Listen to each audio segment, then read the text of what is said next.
Jadi malam ini kita akan melihat dari pasal yang ke-10 ya. Kita sudah memasuki pasal yang ke-10 dan seperti yang pernah kita bicarakan ya, setelah 6 meterai sebelum memasuki meterai yang ke-7 ada satu sisipan ya, ada satu sisipan yang berada di luar jalur kronologi daripada pencatatan itu.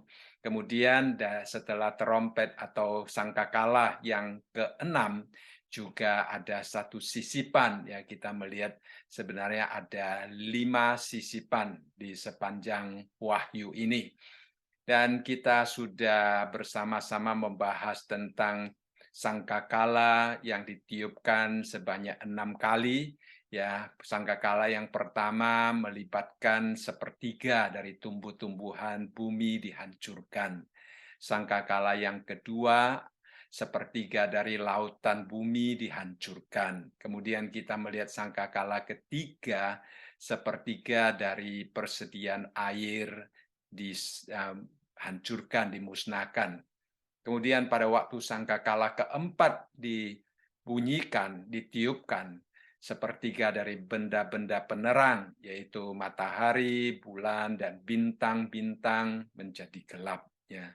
Kemudian kita melihat penghakiman di dalam sangkakala kelima, setan dilepaskan untuk menyiksa manusia selama 5 bulan lamanya.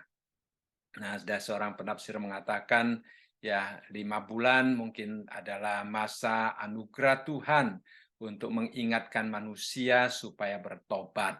Tetapi pada waktu kita membahas akan bagian ini dalam pasal 9, ternyata manusia bukan saja tidak mau bertobat, tidak mau kembali kepada Tuhan, malah mereka menyembah setan dan sebagainya. Ya, itu adalah kekerasan hati manusia yang menyebabkan Tuhan semakin menghakimi manusia, menghukum manusia.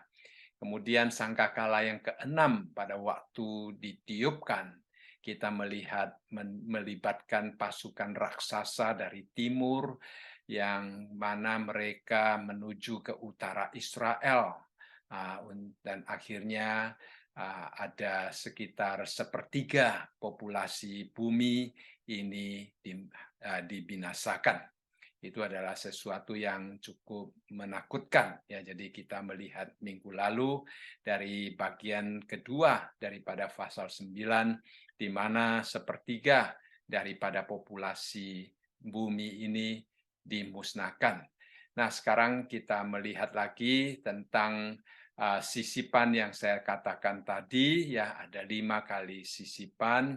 Pada waktu sisipan yang pertama itu antara pembukaan meterai yang ke-6 dan ke-7.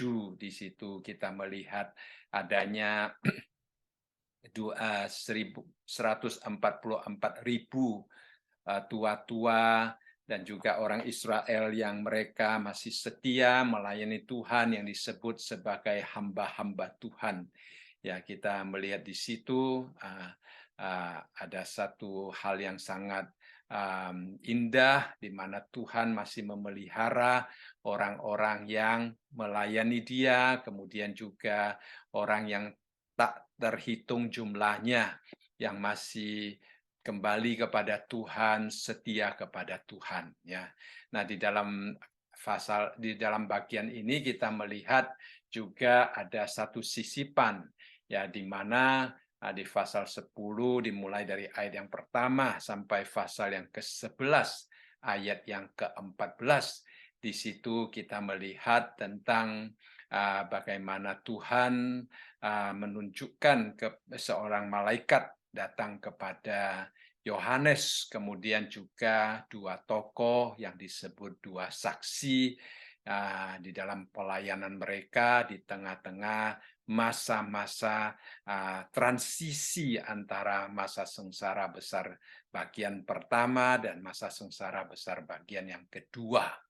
Jadi malam ini kita bersama-sama melihat tentang sisipan ini ya, antara sangkakala yang ke-6 dan sangkakala yang ke-7.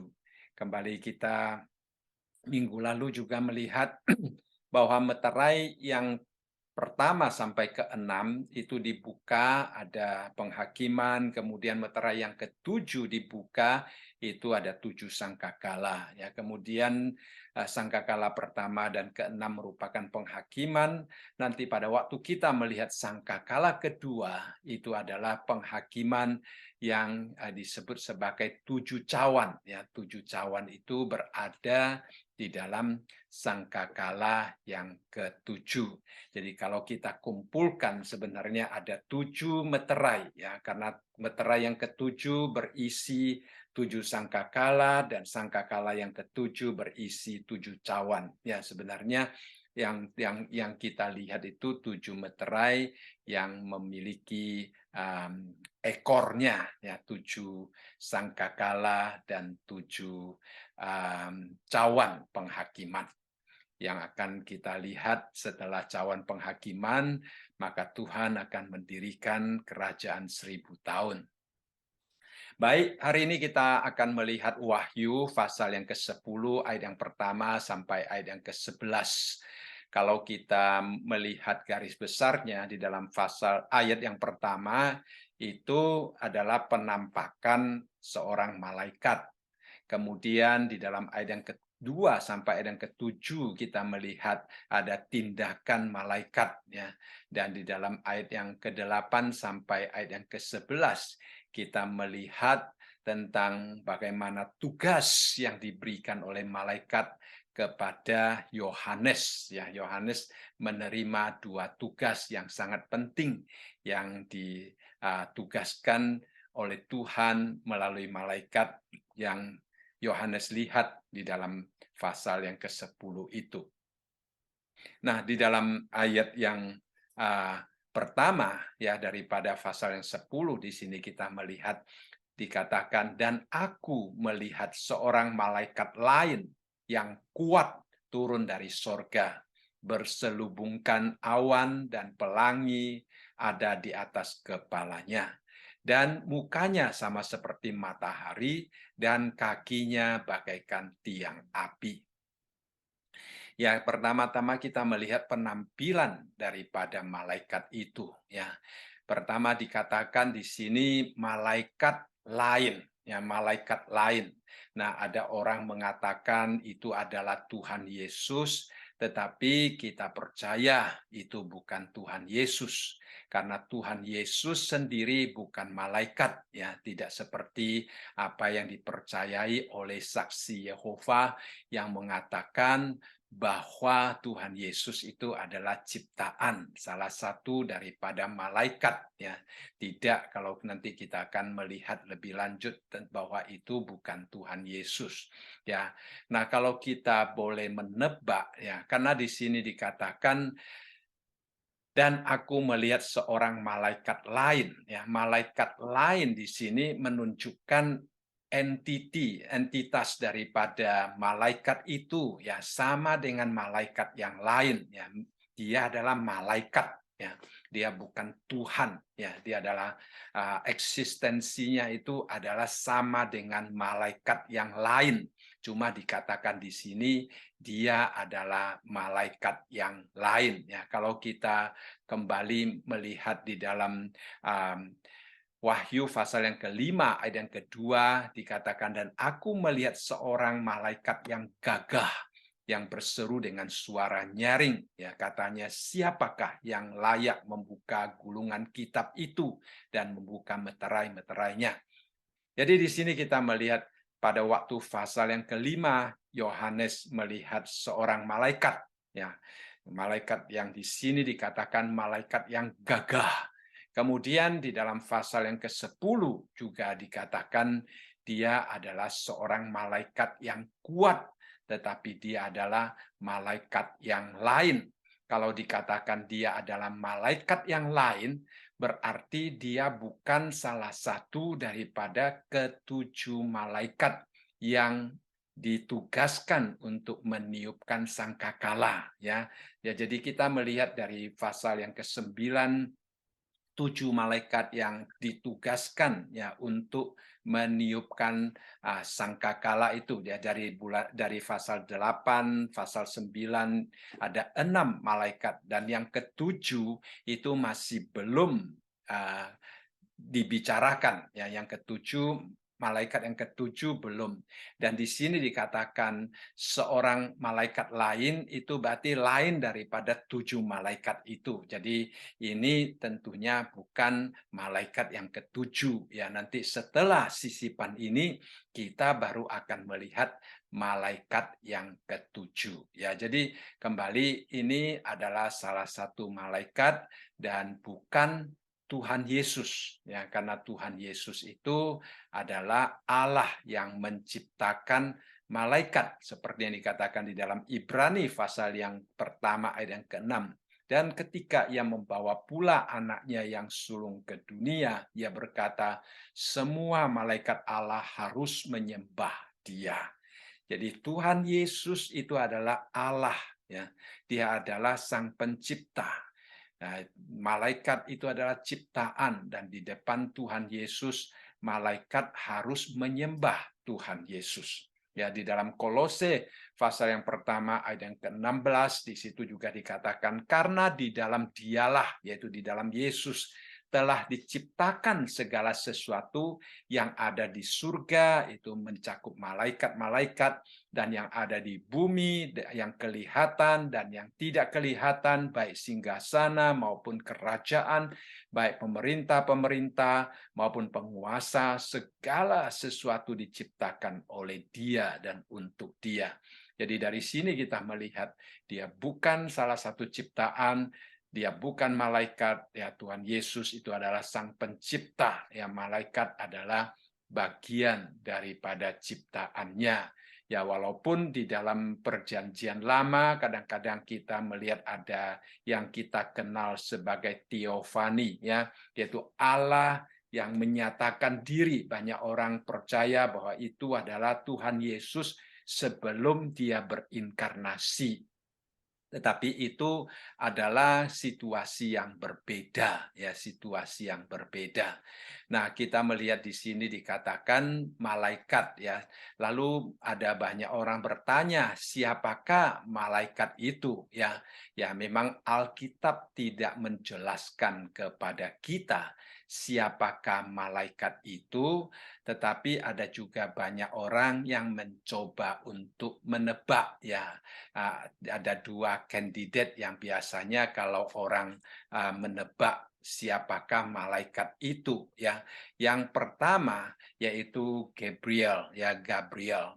Karena Gabriel memiliki kecenderungan untuk tampil dalam hal memberikan informasi baru ya atau wahyu yang baru. Misalnya di dalam Daniel pasal yang ke-9 ya kita melihat bahwa Gabriel datang kepada Daniel untuk menunjukkan atau memberikan kepada dia perintah tentang bagaimana Tuhan mempunyai rencana terhadap alam semesta ini. Jadi salah satu tebakan itu adalah Gabriel. Dan yang kedua, kita melihat juga Gabriel pada waktu ibu daripada Tuhan Yesus hamil ya ataupun pada waktu ibu daripada Yohanes Pembaptis ya hamil kita juga melihat Gabriel muncul. Jadi Gabriel itu datang dari surga selalu memberikan informasi yang baru kepada kita, kepada manusia ataupun kepada orang-orang yang melayani Tuhan. Kemudian kita juga melihat yang kedua mungkin Michael ya, Mikhail. Nah, kalau kita melihat Yudas dikatakan tetapi penghulu malaikat Mikhail ketika dalam satu perselisihan pertengkaran dengan iblis mengenai mayat Musa tidak berani menghakimi iblis itu dengan kata-kata hujatan tetapi berkata kiranya Tuhan menghardik engkau.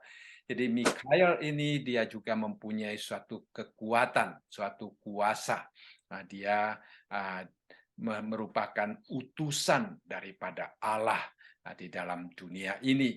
Jadi pada umumnya ya para penafsir lebih merasa dan percaya bahwa kemungkinan besar malaikat yang dikatakan di sini, malaikat yang lain ini adalah antara Mikael atau Gabriel. Ya, kita tidak tahu karena Alkitab tidak mengatakannya. Ya, ada penafsir juga mengatakan menebak-nebak kadang-kadang tidak mendatangkan arti, bahkan bisa berbahaya. Ya, jadi ya kita kalau dikatakan dia adalah seorang malaikat lain yang kuat, ya kita percaya bahwa dia adalah malaikat yang kuat dan dia bukan salah satu dari ketujuh malaikat yang meniupkan sangkakala. Itu yang kita ketahui daripada uh, apa yang dapat kita baca di dalam Alkitab ini. Ya. Kemudian kita teruskan di dalam ayat yang satu ini dikatakan bahwa dia itu turun dari surga. Ya, jadi malaikat itu turun dari surga, dia berselubungkan awan dan pelangi ada di atas kepalanya dan mukanya seperti matahari dan kakinya bagaikan tiang api. Jadi sekali lagi kita melihat di sini ya, awan dan pelangi itu adalah sesuatu yang nyata ya, tetapi matahari dan tiang api dia menggunakan istilah seperti dan bagaikan. Sekali lagi Yohanes pada waktu mendapatkan penglihatan itu dia tidak tahu jelas apakah itu, tetapi penampilannya itu ya mirip-mirip seperti matahari dan mirip-mirip seperti tiang api, ya itu mempunyai makna tersendiri. Jadi apa yang kita ketahui saat ini, pertama-tama kita melihat ya penampakannya itu dikatakan dia diselubungi awan, ya. Awan itu dikatakan merupakan jubahnya. Ya, itu adalah sesuatu yang sungguh luar biasa, agung, ya mulia. Kita boleh bayangkan ya, awan di langit-langit itu menyelubungi malaikat tersebut. Itu adalah suatu kebesaran. Boleh bayangkan betapa malaikat itu sungguh luar biasa besarnya sehingga awan itu dikatakan menyelubungi ya. Kemudian dikatakan di atas kepalanya itu ada pelangi. Nah, pertama-tama awan itu kalau kita baca di dalam Alkitab itu seringkali menunjukkan kepada penghakiman ya, menunjukkan kepada penghakiman. Kalau kita membaca juga di dalam Matius pasal yang ke-24 ayat yang ke-30 dan 31 di situ dikatakan Kristus itu datang dengan awan-awan untuk menghakimi. Jadi sekarang malaikat itu diselubungi, ya, seperti diselimuti dengan awan. Jadi penghakiman itu dia diselubungi oleh awan menunjukkan bahwa kedatangannya juga untuk menunjukkan penghakiman daripada Allah. Kemudian yang kedua dikatakan pelangi ya ada di atas kepalanya. Ya, pelangi ada di atas kepalanya. Kembali kita melihat apa yang kita mengerti tentang pelangi ya kalau kita kembali di dalam Kejadian pasal yang ke-9 ya di dalam ayat yang ke-11 sampai ayat yang ke-17 dikatakan, maka kuadakan perjanjianku dengan kamu bahwa sejak itu tidak ada yang hidup yang akan dilenyapkan oleh air bah lagi. Dan tidak akan ada lagi air bah untuk memusnahkan bumi. Dan Allah berfirman, inilah tanda perjanjian yang kuadakan antara aku dan kamu serta segala makhluk yang hidup yang bersama-sama dengan kamu turun-temurun dan selama-lamanya. Busurku kutaruh di awan supaya itu menjadi tanda perjanjian antara aku dan bumi. Ya. Lalu kita melihat di sini dikatakan apabila kemudian kudatangkan awan di atas bumi dan busur itu tampak nampak di awan, maka aku akan mengingat perjanjianku yang telah ada antara aku dan kamu serta segala makhluk yang hidup, segala yang bernyawa, sehingga segenap air tidak lagi menjadi air bah untuk memusnahkan segala yang hidup. Nah, kita melihat di sini ya. Jadi di sini ada busur, yaitu pelangi, juga ada awan. Kita melihat awan itu boleh menurunkan hujan yang pada akhirnya membanjiri bumi, ya, yang pada akhirnya memusnahkan bumi ini seperti pada waktu Tuhan memusnahkan bumi di zaman Nuh. Tetapi di sini dikatakan pada waktu Tuhan melihat adanya awan, kemudian juga adanya pelangi, saudara sekalian, dikatakan dia diingatkan akan perjanjiannya dengan umat manusia, ya, bahwa dia tidak akan memusnahkan bumi ini dengan awan atau dengan hujan itu. Jadi di dalam ayat yang ke-16 dikatakan, jika busur itu ada di awan, maka aku akan melihatnya, sehingga aku akan mengingat perjanjianku yang kekal antara Allah dan segala makhluk yang hidup, segala yang ada di bumi. Ya, jadi berfirmanlah Allah kepada Nuh, inilah tanda perjanjian yang kuadakan antara aku dan segala makhluk yang ada di bumi. Jadi bagian ayat ini juga berbicara dua eksistensi yang juga dibicarakan di dalam Wahyu pasal yang ke-10 ini, yaitu awan dan pelangi, ya. Kembali, awan di sini menunjukkan tentang hujan yang akan Allah turunkan untuk memusnahkan bumi, tetapi pelangi adalah tanda yang Tuhan berikan sebagai perjanjiannya untuk tidak menghakimi. Sehingga kalau kita melihat di sini, ya, malaikat itu dia memakai di satu sisi dia memakai awan sebagai pakaiannya, dan kemudian di atas kepalanya ada pelangi. Mungkin ini menunjukkan penghakiman yang Tuhan adakan, tetapi di sisi lain Tuhan teringat dengan janjinya sehingga penghakiman itu tidak akan dilakukan seperti pada zaman Nuh. Ya, kita tahu zaman Nuh itu begitu banyak orang yang meninggal dunia, ya, hanya 8 yang masih hidup, ya. Kemudian kita juga melihat di sini, ya, di dalam Maleakhi pasal yang ketiga dan ke-16 juga dikatakan, beginilah berbicara satu sama lain orang-orang yang takut akan Tuhan. Tuhan memperhatikan dan mendengarnya. Sebuah kitab peringatan ditulis di hadapannya bagi orang-orang yang takut akan Tuhan dan bagi orang-orang yang menghormati namanya. Jadi kitab itu ditulis oleh Tuhan untuk mengingatkan dia juga. Kemudian di dalam pasal yang keempat dikatakan bahwa sesungguhnya hari itu datang. Nah, kalau kita membaca Perjanjian Lama berbicara tentang hari itu atau hari Tuhan itu pada umumnya menunjuk kepada hari penghakiman Tuhan. Jadi dikatakan bahwa sesungguhnya hari itu datang menyala seperti perapian, maka semua orang gegabah dan setiap orang yang berbuat fasik menjadi seperti jerami dan akan terbakar oleh hari yang datang itu. Firman Tuhan semesta alam, sampai tidak ditinggalkannya akar dan cabang mereka. Nah, perhatikan, ya. Yang pertama dikatakan setiap orang yang berbuat fasik, ya, di dalam ayat yang pertama. Ayat yang kedua mengatakan, tetapi kamu yang takut akan namaku. Jadi kita dipisahkan, ya. Kalau kita sungguh-sungguh hidup takut akan Tuhan, dikatakan kita dipisahkan, ya.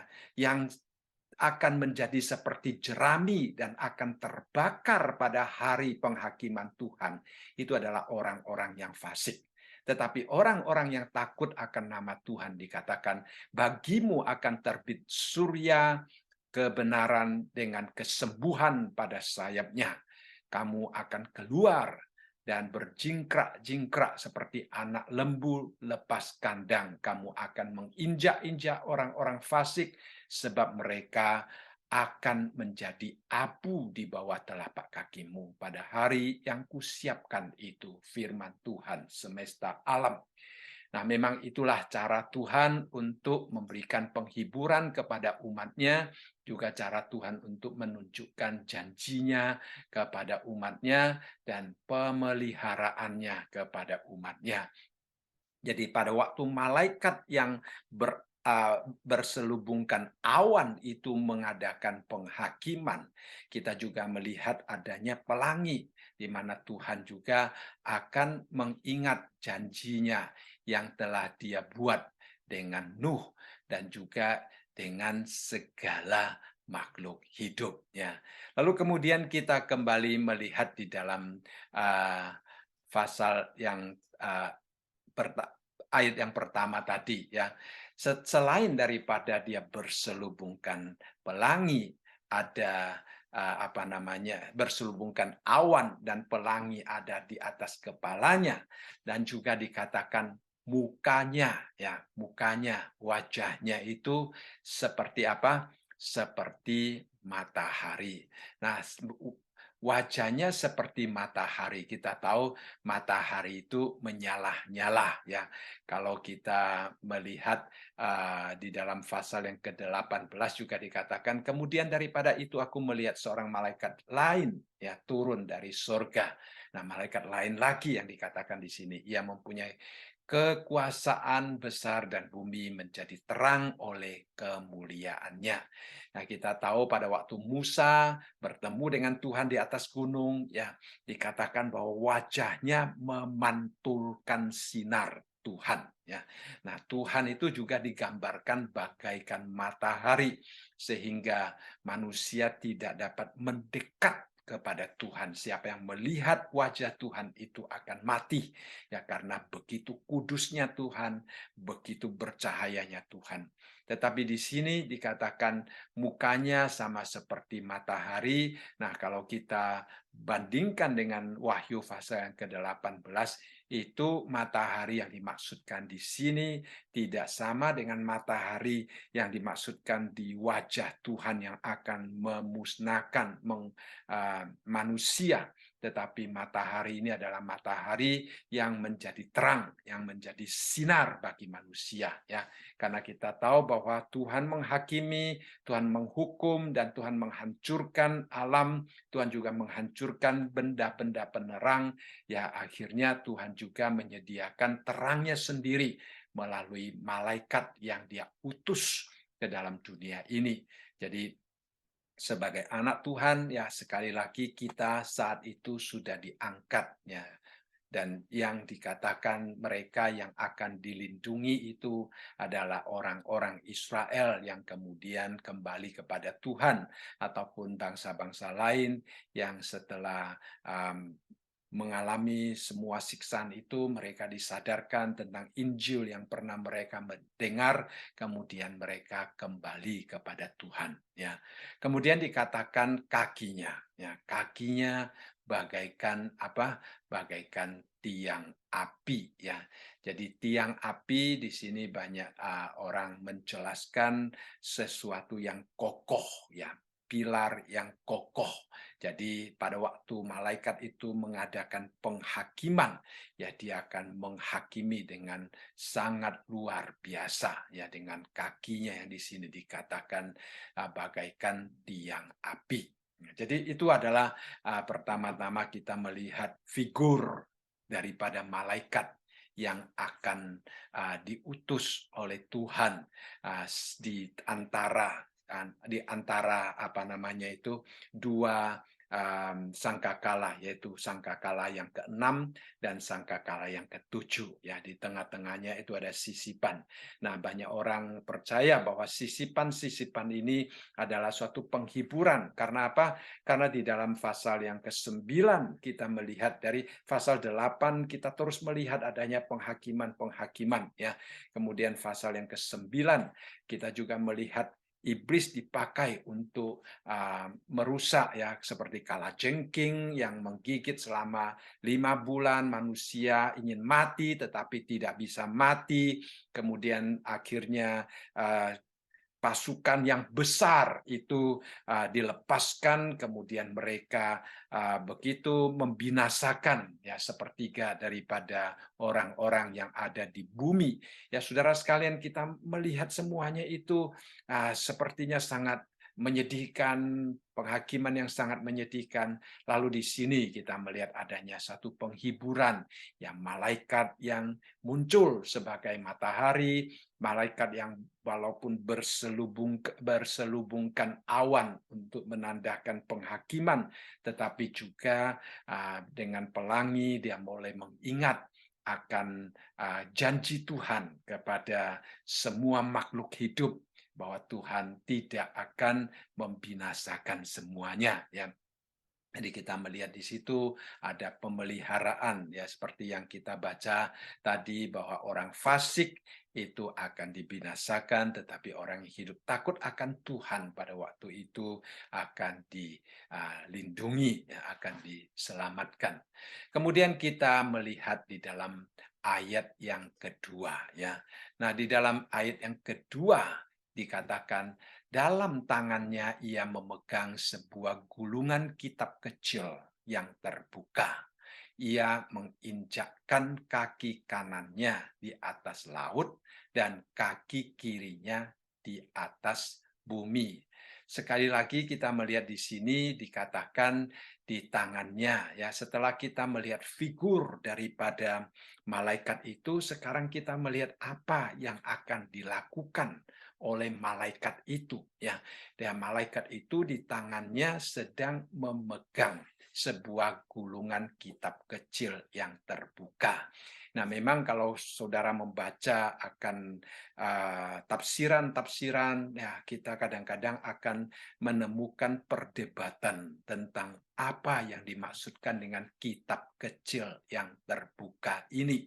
Ya, ada sebagian orang mengatakan ini adalah satu kitab yang sama sekali belum disebutkan di dalam Wahyu, ya. Tapi kebanyakan percaya bahwa kitab ini adalah kitab yang disebutkan di dalam pasal yang kelima, ya, sebelum meterai dibuka, ya. Seperti di dalam pasal yang kelima ayat yang pertama dikatakan, maka aku melihat di tangan kanan dia yang duduk di atas takhta, yaitu Allah sendiri, ya, sebuah gulungan kitab yang ditulisi sebelah dalam dan sebelah luarnya dan dimeterai dengan 7 meterai, ya. Ya, kita sudah membahas hal ini di mana pada waktu itu malaikat yang gagah itu datang dan bertanya siapa yang bisa membuka, kemudian dikatakan tidak ada orang yang bisa membukanya. Kemudian Yohanes menangis terseduh-seduh, ya, karena kalau gulungan kitab itu meterainya tidak dapat dibuka, berarti penghakiman terhadap dunia tidak dapat dilaksanakan, ya. Nah, iblis akan terus-menerus menjadi seolah-olah raja di dalam dunia ini, ya.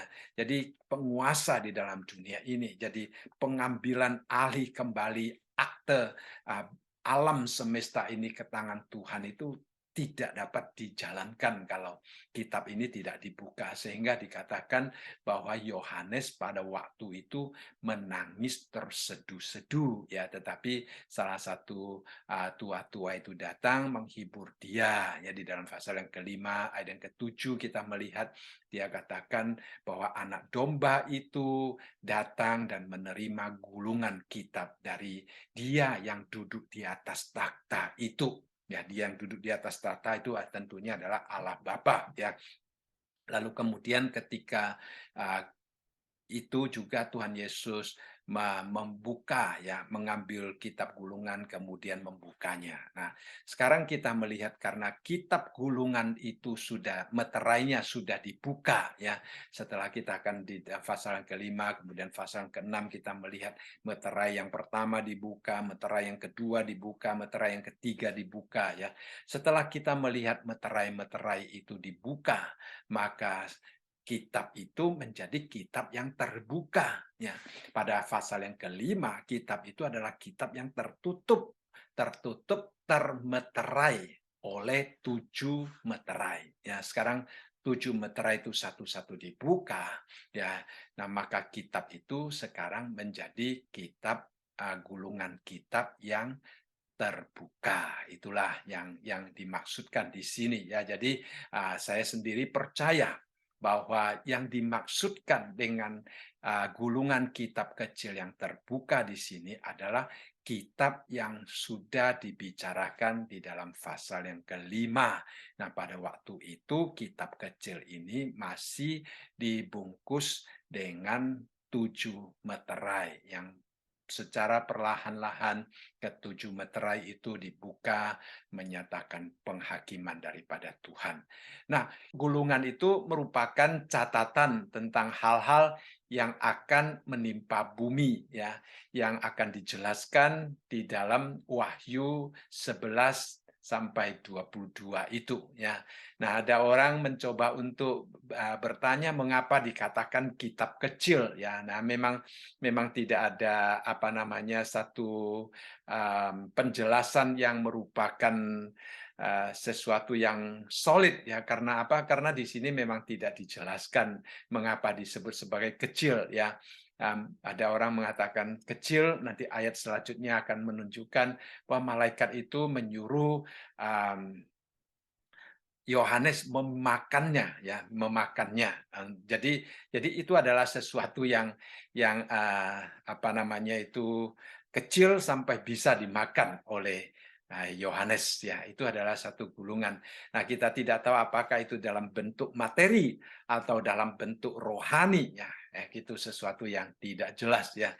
Sekarang kalau sesuatu yang bersifat elektronik ya, sesuatu yang kecil aja dalamnya boleh mempunyai data yang luar biasa ya. Kalau dulu hanya dengan hard copy aja kita harus mempunyai tumpuan-tumpuan yang banyak. Tetapi sekarang dengan adanya elektronik, catatan elektronik, maka semuanya itu kelihatannya dengan satu file yang kecil aja bisa menampung begitu banyak data ya. Jadi kita tidak tahu bagaimana sebenarnya bentuk daripada kitab kecil itu, tetapi di situ dikatakan gulungan, dia menamakan Yohanes pada waktu melihatnya dia menamakan itu sebagai gulungan kitab kecil yang terbuka ya.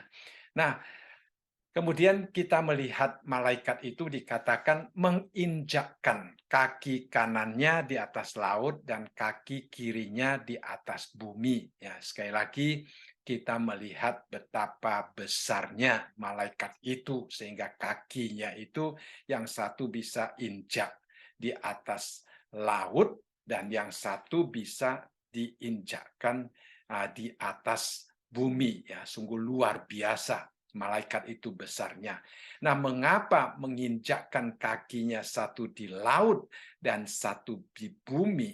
Nah, itu pada dasarnya adalah untuk menunjukkan tentang kedaulatan Tuhan. Ya, kedaulatan Tuhan. Karena apa? Karena langit dan bumi, ya, laut dan bumi itu adalah milik Tuhan sebenarnya. Tetapi hari ini sejak manusia jatuh ke dalam dosa, seolah-olah iblis menjadi penguasanya. Ya, kita juga mengenal istilah yang mengatakan penguasa-penguasa angkasa. Jadi tindakan malaikat itu ya menginjakkan kedua kakinya yang satu di atas laut dan kaki kirinya di atas bumi itu sebagai satu simbolis tentang otoritas Allah yang begitu berdaulat dalam penghakiman atas seluruh bumi serta pengambilan kembali akan kekuasaan ya terhadap bumi yang sebenarnya adalah hasil penciptaan Tuhan yang dapat kita baca di dalam Kejadian itu ya. Jadi itu adalah sesuatu yang dapat kita baca bersama-sama di dalam Kejadian. Kemudian kita juga melihat di dalam ayat yang ketiga ya. Di dalam ayat yang ketiga dikatakan dan berserulah dengan suara nyaring sama seperti, kembali dikatakan sama seperti singa yang mengaum. Jadi dia mendengar suara, ya. Tetapi suara itu begitu nyaring, ya, seperti singa yang mengaum. Dan sesudah ia berseru, ketujuh guru itu memperdengarkan suaranya. Jadi kita melihat di sini ada satu hal yang sangat luar biasa sedang terjadi, ya, sedang terjadi. Ini mencerminkan kembali tentang kedahsyatan, kekuasaan dan otoritas wakil yang diutus oleh Tuhan.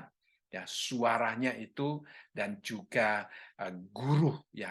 Kalau kita kembali melihat di dalam perjanjian lama, guru itu juga seringkali melambangkan tentang penghakiman daripada Tuhan. Ya, kalau dalam Yeremia pasal yang ke-25 ayat yang ke-29 dikatakan, sebab sesungguhnya di kota yang namaku telah diserukan, di atasnya aku akan mulai mendatangkan malapetaka.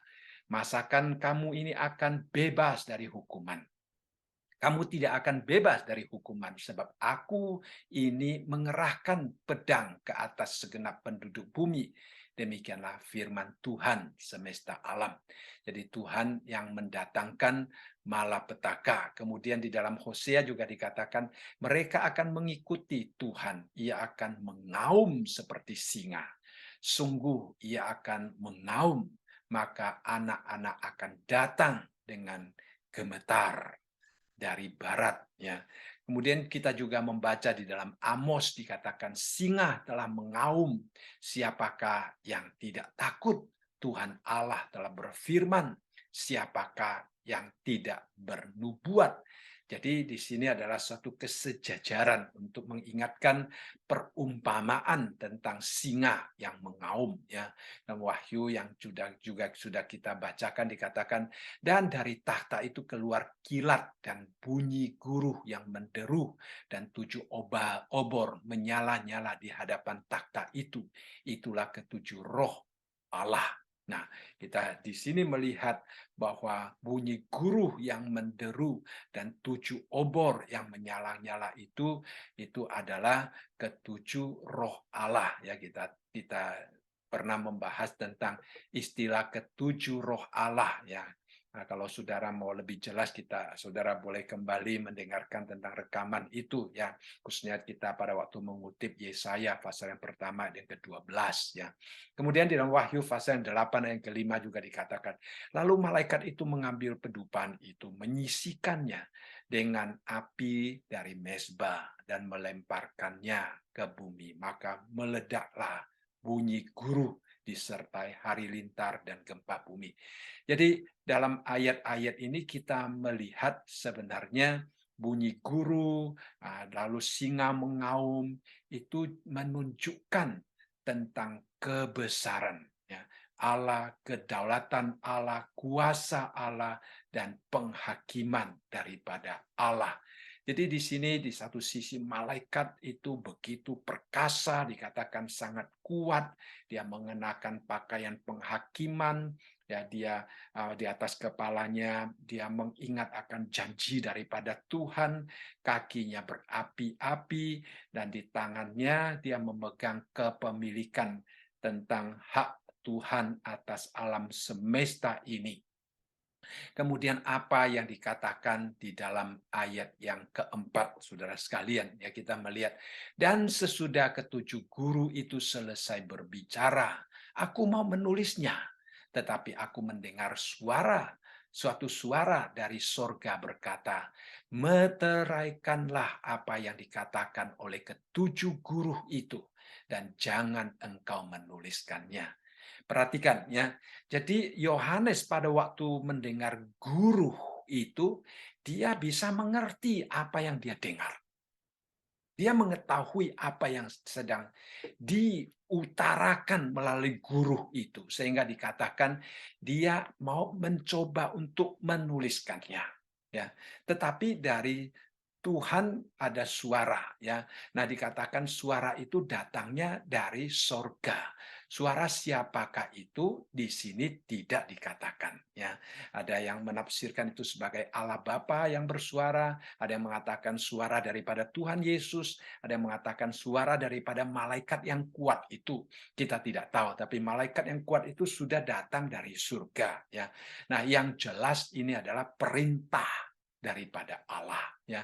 Nah, perintah dari Allah mengatakan bahwa apa yang dia dengar itu harus dimeteraikan, tidak boleh dituliskan.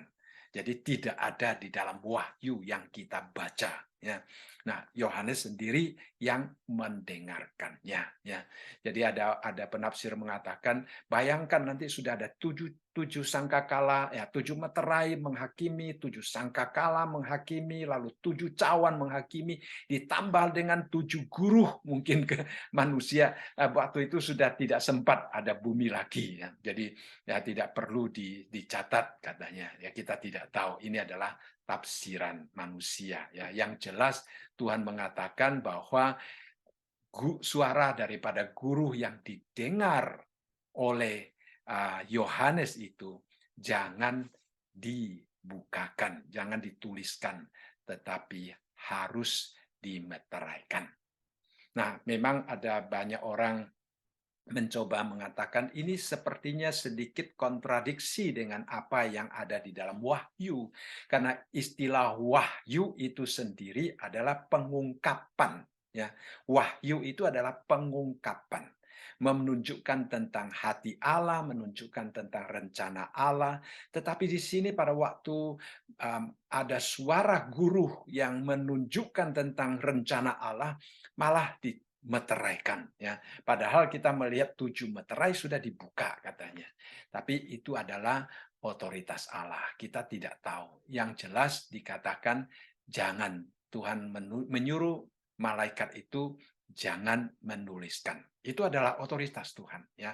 Jadi ini dari sini kita juga belajar untuk taat seperti Yohanes. Pada waktu kita membaca firman Tuhan, kita tahu ada paling sedikit 3 cara Tuhan berkomunikasi dengan kita, ya. Yang pertama-tama Tuhan berkomunikasi kepada kita melalui wahyunya, melalui ilham yang Dia berikan, ya, pengilhaman Alkitab. Jadi Tuhan menyingkapkan dirinya kepada kita. Tuhan menunjukkan sesuatu yang kita patut mengetahuinya dan kita patut untuk belajar. Nah, ini adalah hati Tuhan untuk diberitahukan kepada kita. Yang kedua, kita melihat adanya perintah-perintah. Bukan hanya kita harus mengetahuinya, tetapi kita harus belajar dengan sungguh-sungguh. Kita harus mentaati semua perintah-perintah yang Tuhan sebutkan. Ya, jadi Alkitab mengatakan bahwa firman Tuhan itu bisa mempunyai fungsi untuk mengoreksi kita, untuk memperbaiki kehidupan kita. Ya, jadi firman Tuhan itu sebagai perintah Allah kita pelajari, kita lakukan, itu akan mendatangkan faedah di dalam kehidupan kita. Jadi ini adalah cara Tuhan. Yang ketiga, kita juga melihat ada hal-hal yang Tuhan sampaikan tetapi tertutup bagi kita pada saat ini, ya. Sehingga saat ini kita membaca tetapi mungkin kita sama sekali tidak dapat mengertinya. Karena apa? Karena Tuhan tidak menjelaskannya kepada kita. Sehingga kadang-kadang kita melihat ada orang yang memaksa diri untuk menjelaskannya, akhirnya menjadi salah langkah, ya, menjadi salah arah. Nah, inilah juga bagiannya, ya. Jadi kita melihat Yohanes pada waktu dikatakan jangan menulis, dia tidak menuliskannya, ya. Ada orang mengatakan Yohanes kan sudah menulis. Yohanes hanya menuliskan bahwa dia mendengar guru itu, tetapi isi daripada guru itu, apa yang dia dengar itu tidak dituliskan di sini karena Tuhan mengatakan semuanya harus dimeteraikan, ya, semua harus dimeteraikan. Nanti pada terakhir kita melihat bahwa semua akan dibuka, ya. Kalau kita melihat kitab Daniel, pada waktu Tuhan memberikan penglihatan kepada Daniel, Tuhan juga mengatakan meteraikan penglihatan itu, ya. Pada tahun 600 sebelum Masehi, Apa yang Tuhan rencanakan itu dimeteraikan, belum siap untuk dibukakan.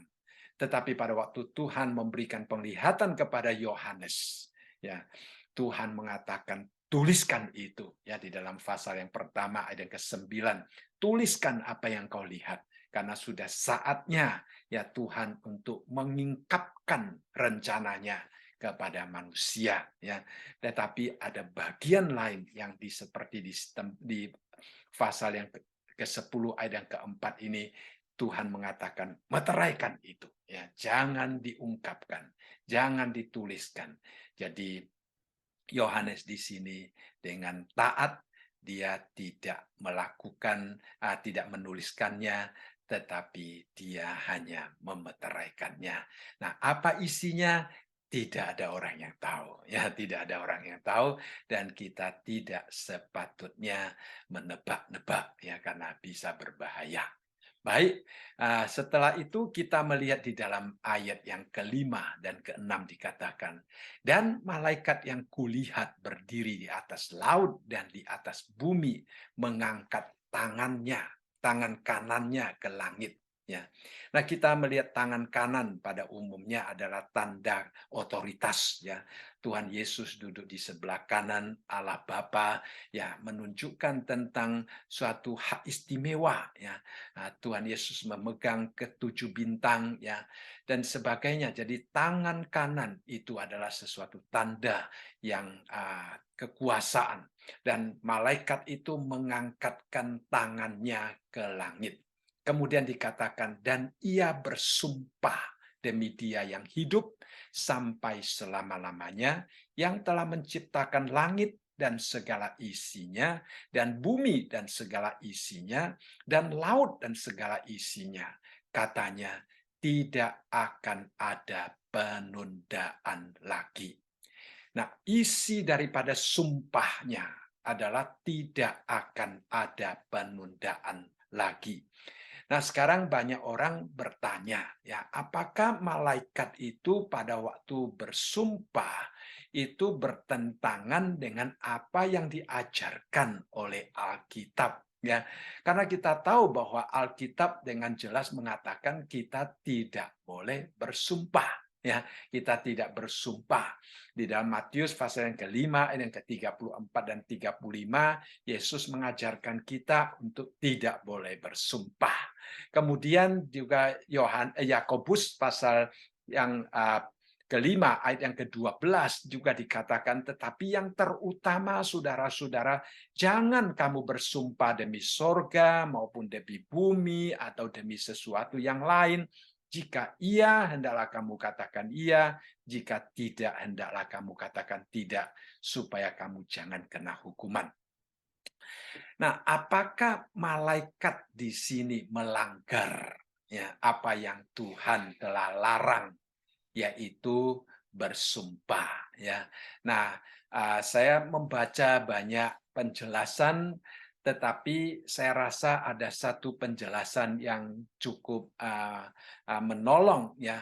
Dikatakan malaikat itu boleh bersumpah, kita dilarang bersumpah karena kita adalah manusia berdosa dan kita sendiri tidak tahu apa yang kita sumpahi, kita sendiri tidak tahu apakah kita benar atau tidak. Kita mencoba untuk membenarkan diri kita dengan bersumpah. Ya, manusia bersumpah itu sebenarnya adalah memakai kekuatan yang lebih besar daripada dia untuk menunjukkan bahwa dia benar. Nah, itu adalah sumpah. Dan Tuhan mengatakan kita tidak boleh melakukan demikian karena kita semua orang berdosa, kita sangat lemah, tidak ada yang sempurna. Nah, kita tidak pernah sungguh-sungguh benar di hadapan Allah kalau tidak dibenarkan oleh Allah, ya. Jadi kita tidak perlu bersumpah. Kita kalau iya katakan iya, tidak katakan tidak. Yang menghakimi, yang mengatakan engkau benar atau salah itu adalah Tuhan, ya. Jadi itu sumpah yang dilarang. Tetapi yang di sini malaikat di satu sisi dia adalah malaikat yang suci, dan di lain sisi yang dia katakan itu adalah perintah yang dia terima daripada Tuhan sendiri. Jadi di sini dia bersumpah sebenarnya dalam pengertian bahwa dia mewakili Allah untuk berbicara.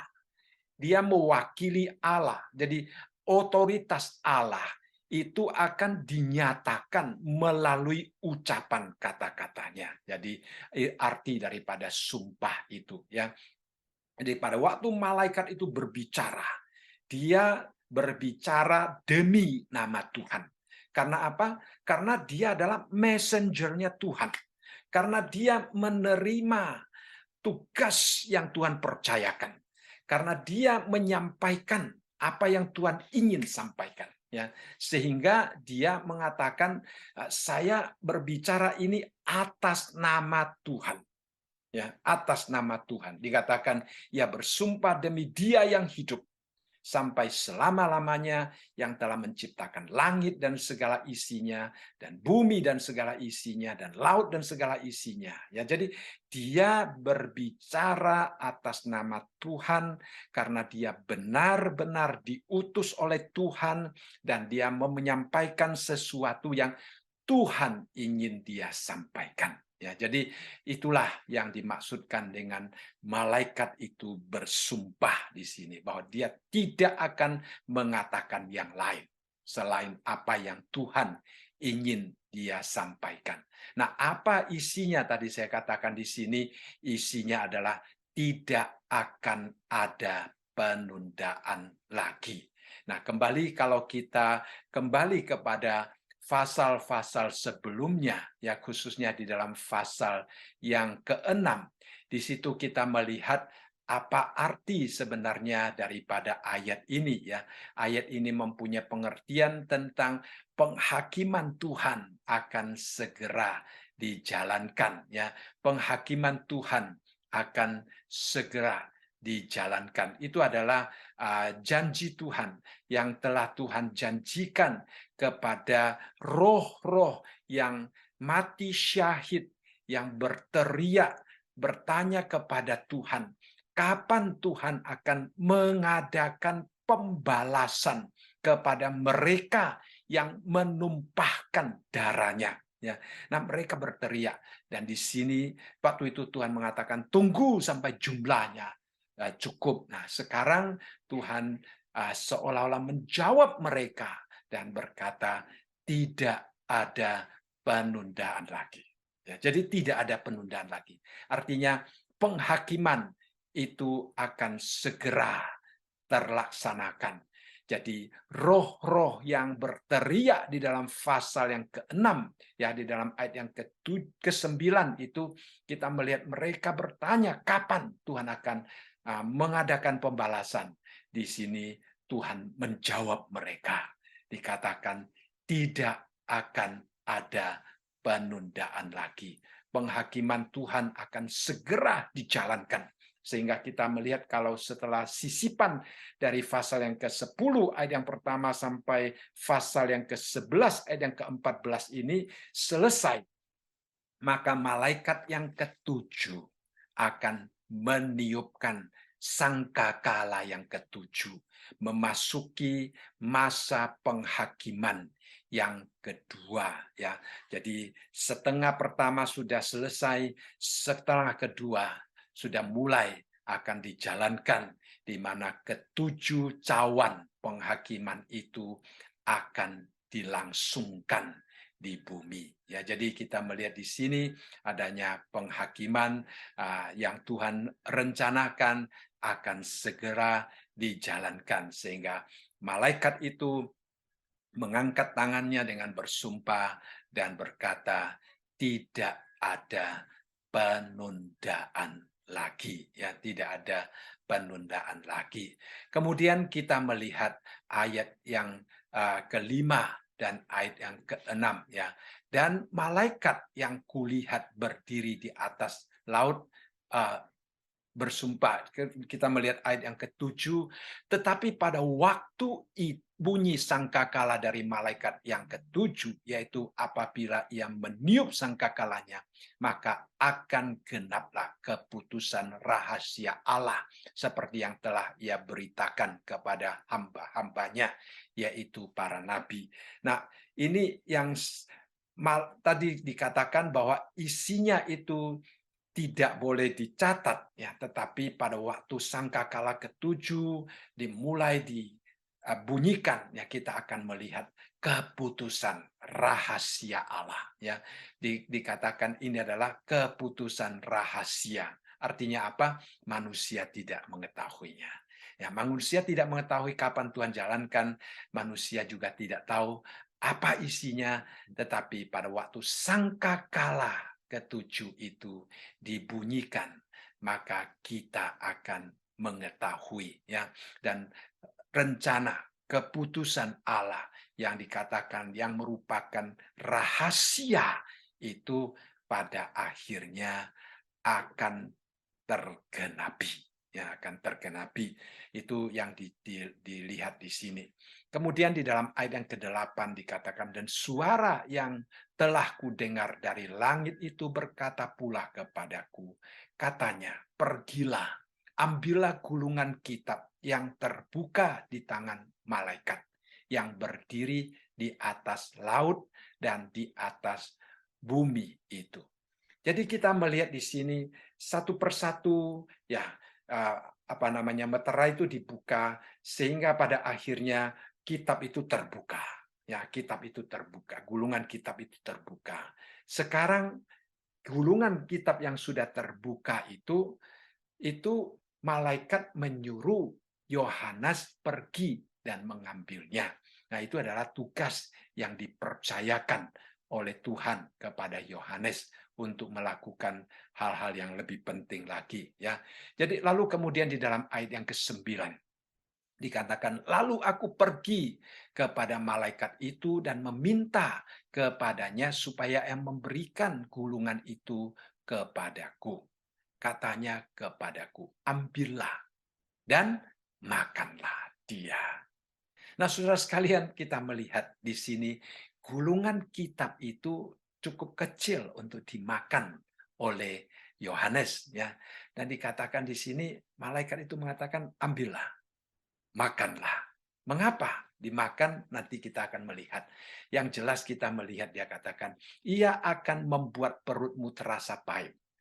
Pada waktu memakan akan gulungan itu perutnya terasa pahit. Tetapi di dalam mulutmu ia akan terasa manis seperti madu. Ya. Nah, firman Tuhan juga digambarkan di dalam Mazmur seperti madu, lebih manis daripada madu, saudara sekalian, ya. Jadi pada waktu dia mengambil firman Tuhan itu, mengambil gulungan itu, dia memakannya, kemudian dikatakan perutnya akan terasa pahit, tetapi mulutnya akan terasa manis. Nah, banyak penafsir mengatakan perut terasa pahit itu merupakan suatu dorongan agar supaya kita men-sharingkan apa yang kita terima, ya. Ya, seperti juga para nabi, Yeremia pada waktu dipanggil juga ada dorongan yang begitu kuat, ya, untuk men-sharingkan apa yang Tuhan ingin dia sharingkan. Di dalam ayat yang ke-10 dikatakan, lalu aku mengambil kitab itu dari tangan malaikat itu dan memakannya. Di dalam mulutku terasa manis seperti madu, tetapi sesudah aku memakannya, perutku menjadi pahit rasanya. Persis seperti apa yang dikatakan oleh malaikat itu, dia melakukannya, kemudian dia merasakan apa yang dia rasakan. Nah, sebenarnya Tuhan ingin agar supaya Yohanes men-sharingkan apa yang Tuhan rencanakan itu, ya. Jadi Tuhan akan terus menunjukkan tentang rencananya, Tuhan akan menunjukkan bagaimana dia melaksanakan rencananya. Ya, itu adalah termasuk di dalam bagian ini. Kemudian di dalam ayat yang terakhir, saudara sekalian, ya, di dalam ayat yang ke-11, Maka ia berkata kepadaku, engkau harus bernubuat lagi kepada banyak bangsa dan kaum dan bahasa dan raja. Jadi perhatikan, gulungan itu diberikan kepada Yohanes supaya dia memakannya. Ya, setelah dia memakannya, dia merasa manis di mulut, tetapi pahit di dalam perut. Nah, pahit di dalam perut itu banyak penafsir menunjukkan sebagai pertanda bahwa dia harus mengungkapkannya. Nah, istilah mengungkapkannya di sini, malaikat itu menggunakan istilah engkau harus menubuatkannya. Nah, Yohanes tidak akan dapat menubuatkan apa-apa dari dirinya sendiri. Dia hanya dapat menubuatkan sesuatu yang dia terima daripada Tuhan melalui malaikat itu, yaitu gulungan kitab itu. Jadi apa yang kita pelajari pada hari ini, saudara sekalian, ya, kita melihat pertama-tama Tuhan mempunyai rencana, ya. Tetapi Tuhan kita walaupun akan menghakimi bumi, tetapi dia juga Tuhan yang mengingat janjinya. Pelangi berada di kepala daripada malaikat itu untuk mengingatkan janji Tuhan itu. Kemudian kita melihat sebagai anak Tuhan, kita belajar seperti Yohanes pada waktu dia mendengarkan sesuatu, kalau Tuhan mengatakan tuliskan, untuk disampaikan kepada gereja-gereja atau kepada umat Tuhan, ya dia menuliskannya. Tetapi pada waktu dia mau menulis lagi, Tuhan berkata, meteraikan, dia taat ya kepada Tuhan. Ya, kemudian kita melihat Yohanes diminta untuk memakan gulungan itu. Dia memakannya. Dan setelah dia memakannya, ada tugas baru yang dipercayakan kepada dia, yaitu memberikan nubuat lebih banyak lagi. Ya, ada sebagai hasil daripada gulungan yang telah dia terima daripada Tuhan. Hari ini kita menerima firman Tuhan, Tuhan juga ingin kita menerimanya pada waktu kita menerima seperti memakannya, ya. Firman Tuhan itu begitu indah bagi kita untuk membuat mulut kita merasa lebih manis daripada madu. Tetapi kalau kita tidak men-sharingkannya, maka firman Tuhan itu akan seperti sesuatu yang pahit di dalam perut kita, ya, sampai kita men-sharingkannya, kemudian menjadi berkat bagi orang seperti Yohanes menubuatkannya, sehingga hari ini kita dapat membaca, mengerti apa yang Tuhan rencanakan bagi alam semesta ini. Ya, itulah tugas kita. Nah, tugas yang telah dipercayakan kepada Yohanes hari ini juga dipercayakan kepada kita untuk menyampaikan apa yang telah kita tahu kepada dunia ini supaya semakin banyak orang boleh terhindar daripada penghakiman Tuhan yang akan datang itu. Baik, saya rasa malam ini kita belajar sampai di sini. Ya, kalau ada yang mau sharing, silakan ya, atau mau tanya silakan. Ya.